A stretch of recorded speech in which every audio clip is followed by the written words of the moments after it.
Yang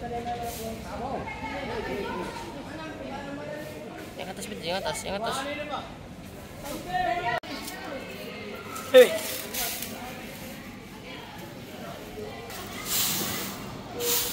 Doyang.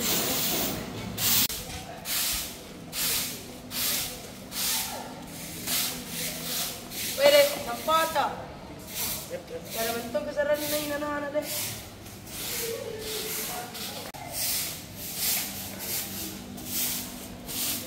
Kenapa udah tanya? Itu ada tanya na lewat ke nasi nopon sampah, sudah menyatu. Bah, begitu yang memang. Dari sebenarnya diri. Cepat. Kenapa ini pertama ini? Sekali pelaku. Dari mana rasa kan? Kailan sekali pasang ko yun.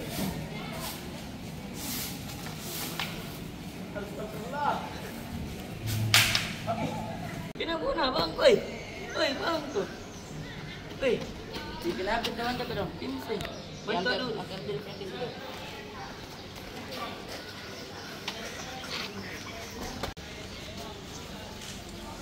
Makasih di sudah bantu.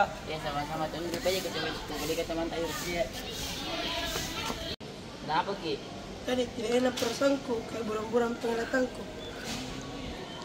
Telepon, mungkin besok nak bantu Ki menyapu dulu. Mau dulu istirahat. Jangan sekarang besok ujungku. Kayaknya besok enggak datang minta tukang sapu adik. Oh, buat rumah kegiatan sama teman-teman membersihkan besok. Ada ya. Ada inisiatif bocor untuk bantu kemarin tukang sebuah. Kenapa itu kak? Kan kemarin tuh pas membersihkan jatuh. Lalu kenapa? Jadi ada inisiatif untuk bantu besok membersihkan sekalian jenguk besok ke buka. Iya ayah nih. Contoh, lupa libur jaki besok tuh. Baik. Besok pi. Yuk.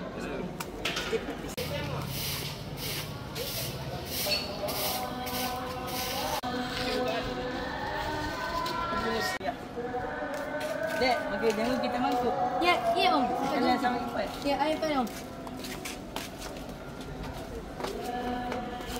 Sebelum makanan itu. Assalamualaikum. Baik om. Ya, baik kamu juga ini. Mungkin bisa bantu-bantu lagi Sofwan. Abe, juga tak ada. Asik. Di banyak sekali om.